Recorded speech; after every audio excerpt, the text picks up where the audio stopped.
2024 रोजी जो रत्नागिरी मोर्चा झालेला होता त्याला देखील पोलीस प्रशासनाने परमिशन नाकारलेली होती। कोणाच्या तरी दबावाखाली येऊन संविधानिक अधिकारावरती सकल हिंदू समाजात तुम्ही गदा आणत असाल तर आम्ही कधी सहन करणार नाही। दुसरा गोष्ट असा आहे की त्यावेळी निवेदन दिलेलं होतं वोट कार्यालय होऊ नये म्हणून। आज संभाजीनगरचं वोट कार्यालय रत्नागिरीच्या जिल्हाधिकाऱ्यांना पत्र लिहितोय की रत्नागिरी कलेक्टर ऑफिसमध्ये 500 स्क्वेअर फूट जागा द्या म्हणून। तिथे विरोध केल्यानंतर हे शासकीय जागेमध्ये येतंय आणि या शासनाचा जर कार्यक्रम असेल तर शासकीय कार्यक्रमामध्ये हिंदू मुस्लिम मतभेद कशासाठी? प्रशासन का करतंय मतभेद?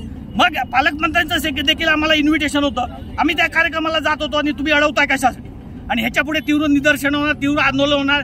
सकल हिंदू समाज रत्नागिरीला जागृत होत आहे आणि तो आम्ही करत राहणार। ते आमचं धर्माचं कर्तव्य आहे, कारण आम्हाला हे राष्ट्र वाचवायचं आहे। आमच्या इथं कुठला वैयक्तिक स्वार्थ नाही आहे। राष्ट्र जर असेल, व्यवस्थित असेल तर समाज असणार, समाज असणार तर आपण असू।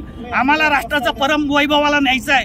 हे राष्ट्र जे आहे ते सगळ्यांचं आहे, परंतु इथे हिंदू समाजावरती अन्याय होत असेल तर बहुसंख्य हिंदू समाज भविष्यात कधी खपून घेणार नाही। आमचं सांगणं आहे त्या प्रशासनाला धमकी समजायचा, इशारा समजा, जे काही समजायचं समजू दे।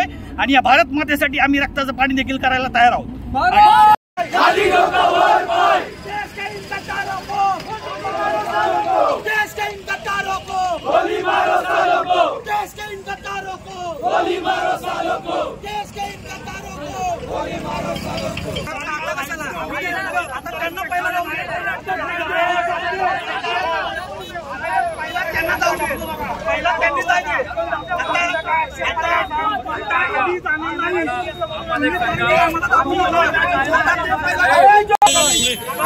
आणि साहेब जायचं असेल तर आम्ही पण इकडे हल्ला नाही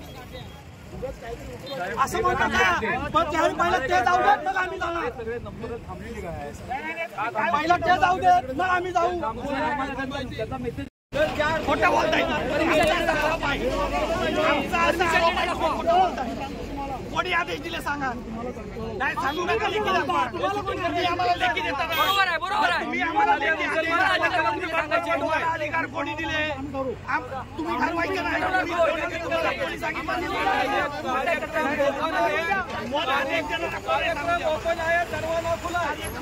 सांगितलं? या म्हणून कार्यक्रमाला